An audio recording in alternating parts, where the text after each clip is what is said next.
Movie की शुरुआत Mongolia के गोबी डेजर्ट से होती है, जहां दो लोग एक अंडरग्राउंड पैलेस में किसी खजाने की तलाश में आए हुए थे। उनमें से एक बंदा अकेला भटक रहा होता है और शायद उसका साथी बिछड़ चुका था। उस बंदे को अपने चारों ओर डरावनी मूर्तियां दिखाई देती हैं, जो उसकी तरफ देखकर हंस रही होती हैं। वो डर के मारे अपने साथी को आवाज देता है, पर उसे कोई जवाब नहीं मिलता। इसके अलावा उसका टॉर्च भी ठीक से काम नहीं कर रहा था, इसलिए वो माचिस जलाने लगता है। तभी इसी बीच उसे गाने की धीमी धीमी आवाज सुनाई देती है और एक मूर्ति अपनी गर्दन को मोड़ने लगती है, लेकिन उसके साथ साथ इस बंदे की गर्दन भी मुड़ने लगती है और फाइनली वो मर जाता है। फिर सीन चेंज होता है और हम प्रेजेंट में टॉम रेडर पंगजी को देखते हैं, जो अपने ऑफिस में एक एंटीक कैबिनेट का ड्रॉवर खोलने की कोशिश कर रहा होता है। तभी इतने में उसका साथी क्लिंग वहाँ आता है और ड्रॉवर खोल देता है, जिसके अंदर से पत्थर के छोटे छोटे टुकड़े निकलते हैं। नेक्स्ट सीन में शांजू का एंटीक शॉप दिखाया जाता है, जहां उसे एक पार्सल मिलता है। वो उसके अंदर से एक एनवलप निकाल कर जैसे ही खोलता है, उसमें से एक लोहे का टुकड़ा जमीन पर गिर जाता है। वो उसे उठाकर देखता है और लेटर को पढ़ने लगता है, जिसे उसके ग्रैंडफादर के फ्रेंड ली गुआनजेन ने लिखा था। इसके बाद वो कार्टन के अंदर से निकली हुई मूर्ति को देखता है और तभी वहाँ पंगजी और केलिंग आ जाते हैं। वो उन दोनों को अपने साथ लेकर गुआनजेन के एड्रेस की तरफ निकल पड़ता है। रास्ते में वो उन दोनों को बताता है कि ली गुआनजेन उसके ग्रैंडफादर के दोस्त थे, जो 25 साल जेल की सजा काटने के बाद अभी रिहा हुए थे। लेकिन शांजू के ग्रैंडफादर ने मरने से पहले उससे कहा था कि अगर कभी ली गुआनजेन की तरफ से कोई लेटर आए तो तुरंत उस एड्रेस पर पहुंच जाना। एड्रेस वाली जगह पहुंचने पर तीनों को घर के अंदर से गैस की स्मेल आती है और वो लोग दरवाजा तोड़कर अंदर घुस जाते हैं, लेकिन अंदर का माहौल बिल्कुल खंडहर जैसा था और दीवारों पर अजीबोगरीब पेंटिंग्स बनी हुई थी। ये सब देखने के बाद वो लोग स्टेयर से ऊपर वाले रूम में जाते हैं, जहां एक पुराने फोटो को देखकर शांचू उन्हें बताता है कि ये उनके ग्रैंडपा थे। तभी उन्हें एक पुराने जमाने का टेप रिकॉर्डर मिलता है। फिर पंगजी जब उसे ऑन करता है तो उसमें से कुछ अजीब सी आवाजें निकलती हैं और तभी उन्हें एक दीवार पर कुछ अजीब सा ड्राइंग दिखाई देता है, जिसमें छोटी छोटी मूर्तियों के चेहरे बने हुए थे, जो डर के मारे एक ही तरफ देख रही थी। उनसे थोड़ी ही दूर एक अजीब सा नक्शा भी बना हुआ था, जिस पर डाइट 9 लिखा था। अभी वो तीनों इन चीजों का मतलब निकाल पाते, इससे पहले ही एक बूढ़ा आदमी उनकी तरफ दौड़ता हुआ आता है और कहता है कि कंज्यूरिंग का आखिरी रूल अभी बाकी है। ये कहते हुए वो पंगजी के कंधे पर गिरकर बेहोश हो जाता है। ये देख पंगजी डर जाता है और तुरंत फोन करके एम्बुलेंस को बुला लेता है। लेकिन इसके बाद वो तीनों भी सारी बातों का पता लगाने के लिए अंडरग्राउंड पैलेस जाने का फैसला करते हैं। इसीलिए वो सब बस में सवार होकर मंगोलिया के गोबी डेजर्ट की ओर निकल जाते हैं। लेकिन बस में एक और भी ग्रुप था, जो खजानों के लालच में अंडरग्राउंड पैलेस की खोज करने जा रहा था। थोड़ी देर बाद वो लोग गोबी डेजर्ट पहुंच जाते हैं और बस से उतरकर पैदल अंडरग्राउंड पैलेस के डायरेक्शन में बढ़ने लगते हैं। पर पैलेस तक पहुंचने में रात हो जाती है और तभी रेत हटाते हुए रॉबर्ट्स ग्रुप के एक बंदे को किसी कंकाल का हाथ मिलता है, जिसकी उंगली में कीमती अंगूठी थी। वो बंदा रिंग पाकर बहुत खुश होता है और उस हड्डी को पंजी की तरफ फेंकते हुए कहता है कि अपनी वाइफ को संभालो, जिस पर पंजी भी उसे वापस फेंकते हुए कहता है ये तुम्हारी माँ है, जिसे सुनकर उसे गुस्सा आ जाता है और दोनों लड़ने लगते हैं। पर तभी अचानक से रेत की आंधी चलने लगती है, इसलिए सब अपनी जान बचाकर भागने लगते हैं। फिर थोड़ी देर बाद आंधी तो थम जाती है, लेकिन उसमें उनके खुदाई का सामान गुम हो जाता है, जिसकी वजह से बची हुई चीजों के साथ उन्हें आगे बढ़ना पड़ता है। फिर अंधेरे के कारण वे अपनी मशाले जला लेते हैं और चारों तरफ छानबीन करने लगते हैं। तभी शांजू की नजर दीवार पर लिखे sentence the great desolation death पर पड़ती है, जिसका मतलब था सबसे बड़ी वीरानी मौत। ये देखते ही शांजू को याद आता है कि ऐसा ही घड़ी नुमा नक्शा उसने ली गुआनजेन के घर की दीवार पर देखा था, जहाँ लिखा था डाई एट नाइट, यानी 9 बजे मौत आएगी। ये जानकर वो अपनी घड़ी देखता है, जिसमें इस वक्त करीब 12 बज रहे थे। फिर वो सबसे कहता है कि हमारे पास 9 घंटे का समय है, इसलिए जितनी जल्दी हो सके हमें अपना काम खत्म करके यहाँ से निकलना होगा। ये सुनकर रॉबर्ट्स ग्रुप का एक बंदा एक दीवार को चेक करके बताता है कि वो खोखला है, जिसके बाद वो लोग वहाँ से अंदर जाने का रास्ता बनाते हैं। पर तभी बाकी सारे स्लैब भी गिरने लगते हैं और उन्हें रोकने के लिए किलिंग अपने कराटे स्किल और स्वॉर्ड का इस्तेमाल करता है, जिससे थोड़ी देर के लिए दीवार थम जाती है और सारे लोग अंदर घुस जाते हैं। लेकिन लास्ट में जैसे ही किलिंग अंदर घुसकर अपना स्वॉर्ड वापस निकालता है, सारे पत्थर गिरकर बाहर निकलने का रास्ता ब्लॉक कर देते हैं। देखकर शांजू कहता है कि अब यहाँ से हमें आगे ही बढ़ना होगा। नेक्स्ट सीन में वो लोग एक बड़े से हॉल जैसे एरिया में पहुंचते हैं जहाँ उन्हें चारों तरफ छोटी छोटी मूर्तियां दिखाई देती हैं और बैकग्राउंड से हंसने की आवाज भी सुनाई देती है। तभी एक बंदा डरते हुए कहता है कि हमें इन मूर्तियों को हाथ नहीं लगाना चाहिए वरना कुछ गड़बड़ हो सकती है। पर दूसरा बंदा कहता है कि ये मूर्तियां जिन डायनेस्टी की लगती हैं जिनकी कीमत मार्केट में बहुत है।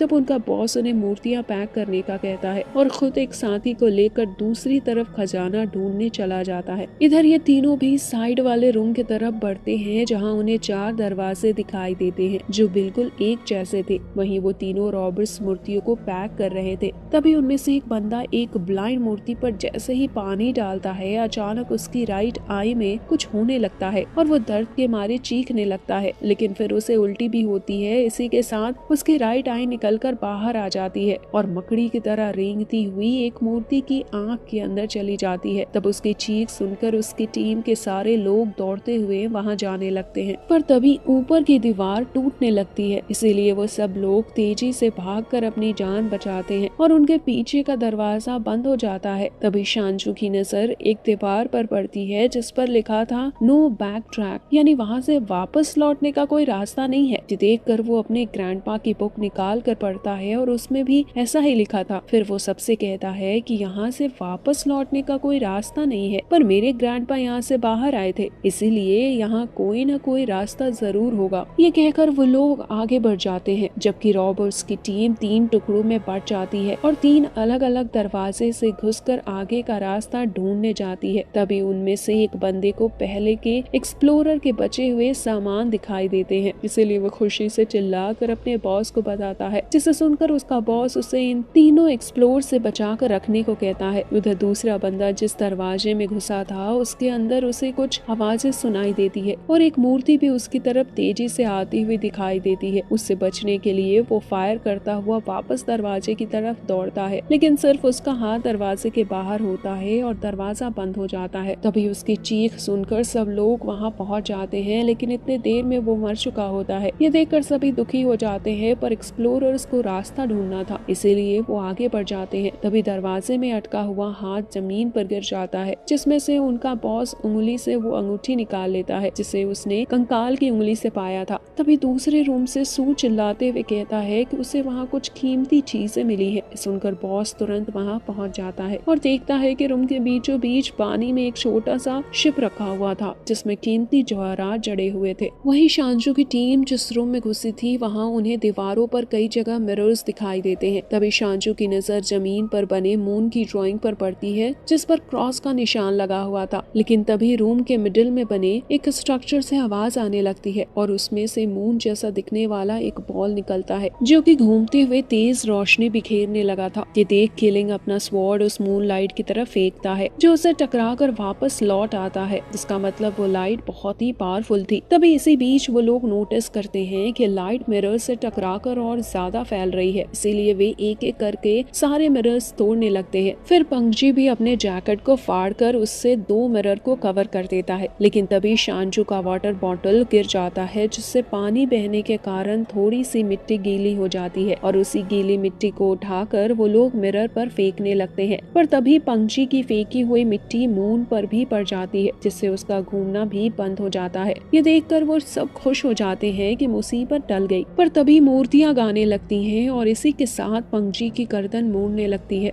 ठीक उसी तरह जिस तरह मूवी के स्टार्टिंग में हमने देखा था। फिर कीलिंग पूरी ताकत लगाकर मुड़ती हुई गर्दन को रोकने की कोशिश करता है। तभी शांजू नोटिस करता है कि वहाँ रखी हुई एक मूर्ति की गर्दन भी पंकजी की तरह मुड़ रही थी, इसीलिए वो तुरंत मूर्ति को उठाकर उसकी गर्दन वापस सही करने की कोशिश करता है और थोड़ी देर में ही वो सही भी हो जाती है, जिसके बाद पंकजी भी ठीक हो जाता है। लेकिन फिर जैसे ही वो बाहर निकलने की कोशिश करते हैं, मून ऊपर के डायरेक्शन में रोशनी देने लगता है और झूमर के मिरर से रिफ्लेक्ट होकर लाइट जमीन पर गिरने लगती है जिससे वो चारों तरफ से घिर जाते हैं। अब किलिंग सोचता है कि क्यों ना मून को ही हटा दिया जाए।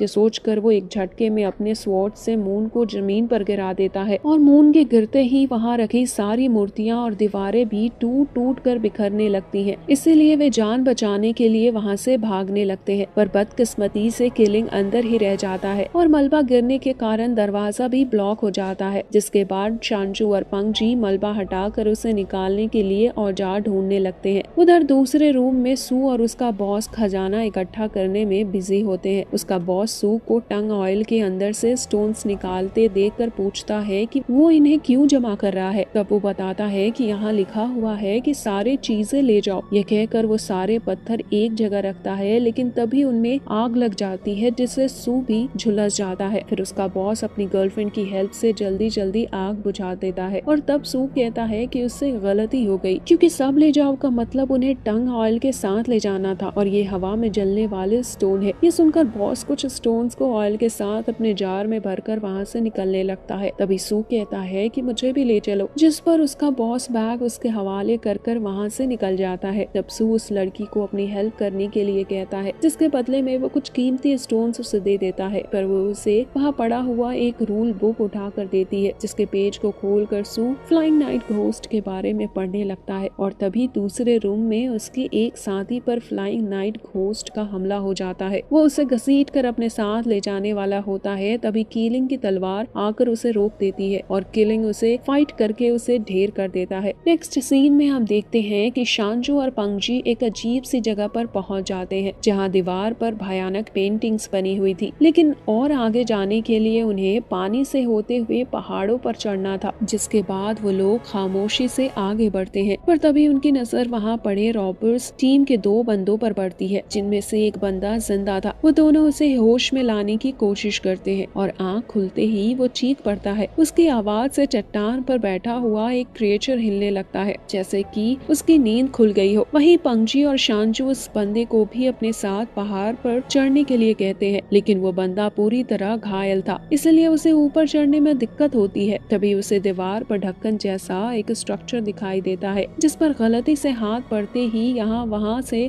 नुकीले चाकू निकलने लगते हैं। ये देखकर वो कहता है कि यहाँ का मैकेनिज्म टूट गया है, इसीलिए मैं यहाँ से नहीं जा सकता। तभी वो क्रिएचर भी पहाड़ी दीवार पर चढ़कर आने लगता है। उसे देखकर वो बंदा उन दोनों को वहाँ से जाने के लिए कहता है और खुद नीचे कूद जाता है। इधर वो दोनों ऊपर चढ़ रहे होते हैं और क्रिएचर भी उनका पीछा कर रहा होता है, लेकिन पंगजी आगे था, इसलिए शांचू को सपोर्ट देने के लिए अपना हाथ बढ़ाता है, पर शांचू उसका हाथ पकड़ नहीं पाता और नीचे गिरने वाला होता है, मगर फिर भी कीलिंग उसे पकड़ लेता है और उसके पीछे आने वाले क्रिएचर को भी अपनी स्वॉर्ड से नीचे गिरा देता है। अब वो तीनों सही सलामत ऊपर आ जाते हैं, जहाँ रॉबर्स का बॉस अपने बंदों के साथ पहले से मौजूद था। उन्हें देखकर शांचू समझ जाता है कि वे लोग कीलिंग को फॉलो करके यहाँ तक पहुँचे थे। अब सबकी नजर शांचू पर थी कि वो आगे और क्या जानकारी देने वाला है, जबकि शांचू जमीन पर बने ड्राइंग को देखकर उन सबसे कहता है कि इसी तरह की ड्राइंग मैंने नीचे भी देखी थी, जिसके अकॉर्डिंग इस अंडरग्राउंड पैलेस में आने और जाने का रास्ता एक ही लेवल पर नहीं मिल सकता। इसीलिए जिस डायमंड वॉल से हम अंदर आए थे वो 2nd फ्लोर पर था, यानी हमें बाहर निकलने का रास्ता 1st या 3rd फ्लोर पर मिल सकता है। उसके बाद सुनकर सू पूछता है कि इन पेंटिंग्स के ऑथेंटिक होने की क्या गारंटी है, जिस पर शांचू कहता है कि ये पेंटिंग उसके ग्रैंडपा ने बनाई थी, लेकिन तब वो पढ़े लिखे नहीं थे, इसीलिए उन्होंने ड्राइंग के जरिए अपनी बात समझाने की कोशिश की, और फिर बाद में जब उन्होंने पढ़ाई कर लिया तब भी उनके नोटबुक में इन ड्राइंग्स की झलक देखने को मिलती है। तब पंगजी पूछता है फिर वो नो बैक ट्रैक का क्या मतलब हुआ, जिस पर शांचू कहता है कि वो रॉबर्स को ट्रैप करने के लिए लिखा गया था। फिर वो सबको बताता है कि बरसों पहले राजाओं के समय में बहुत से जादूगर और तांत्रिक भविष्यवाणी और तंत्र विद्या का अभ्यास किया करते थे, जिन्हें राज परिवार वाले बुरा समझते थे और इस विद्या को गैर कानूनी करार कर दिया गया। तब उनके डर से तांत्रिक लोग इन अंडरग्राउंड पैलेसेस में आकर अपने विद्या का अभ्यास करने लगे और इसी कारण ये जगह इतना भयानक और शापित हो गया। ये सब सुनकर रॉबर्ट सू से कहता है कि सारा ज्ञान यही दे रहा है, फिर तुझे किस लिए लेकर आया हूँ। तब सू भी अपनी नॉलेज दिखाते हुए कहता है कि उन जादूगरों में जिन डायनेस्टी का एक बहुत बड़ा जादूगर था, जिसके अंदर इल्यूजन टेक्निक से क्रिएचर्स क्रिएट करने की ताकत थी। उसने अपनी पावर से फ्लाइंग नाइट घोस्ट को क्रिएट किया था ताकि उसके डर से बाहरी दुनिया का कोई इंसान अंदर ना आ सके। इस तरह बातें करते हुए वो लोग सब आगे बढ़ रहे थे।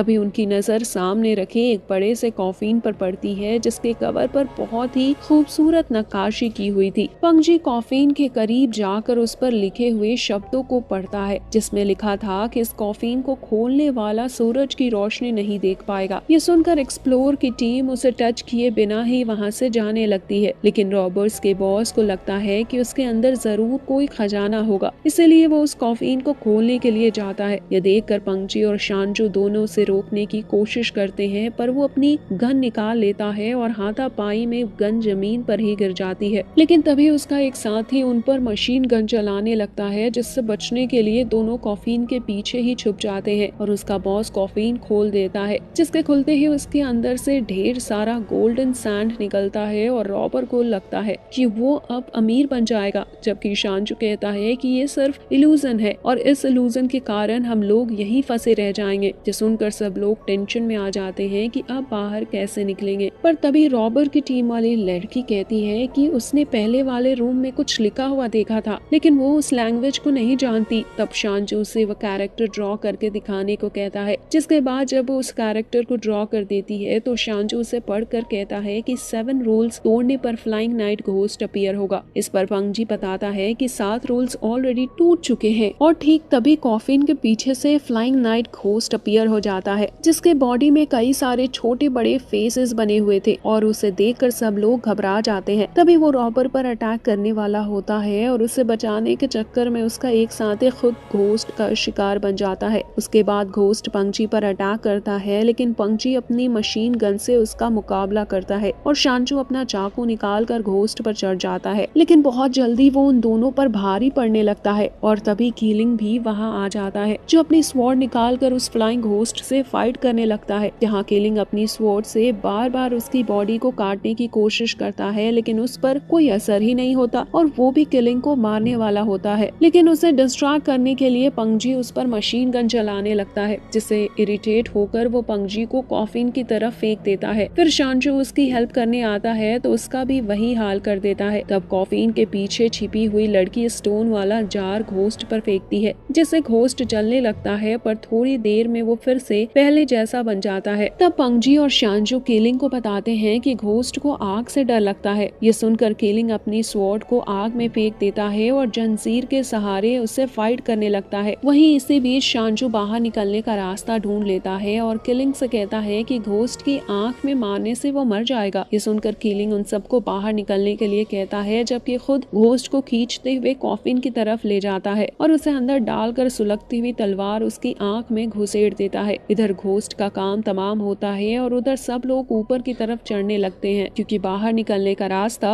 ऊपर की तरफ था। इधर सब लोग बाहर निकलने की कोशिश में लगे थे, जबकि रॉबर अभी भी गोल्डन सैंड को इकट्ठा करने में लगा हुआ था। उसे इस बात की खबर भी नहीं थी कि चट्टान टूटकर मलबे में बदल रही है। फिर धीरे धीरे सब लोग ऊपर आ जाते हैं, लेकिन सू पूरी तरह इंजर्ड होने के कारण क्लाइंबिंग नहीं कर पाता और वो वहीं रह जाता है। वहीं बाकी चारों ऊपर पहुंच जाते हैं, जहां उन्हें एक बड़ा सा होल दिखाई देता है और वहां से निकलकर वो लोग बाहर आ जाते हैं। फिर नेक्स्ट सीन में तीनों एक्सप्लोरर शांजू के एंटिक शॉप से कार्टन उठाकर वैन में रखते दिखाई देते हैं और अचानक बारिश होने लगती है, जिसके बाद तीनों वैन में बैठ जाते हैं। तभी शांजू के फोन पर किसी फ्रेंड का कॉल आता है, जो उसे एक और मिस्टीरियस टॉम को एक्सप्लोर करने के लिए इनवाइट कर रहा था और मूवी यहीं पर खत्म हो जाती है।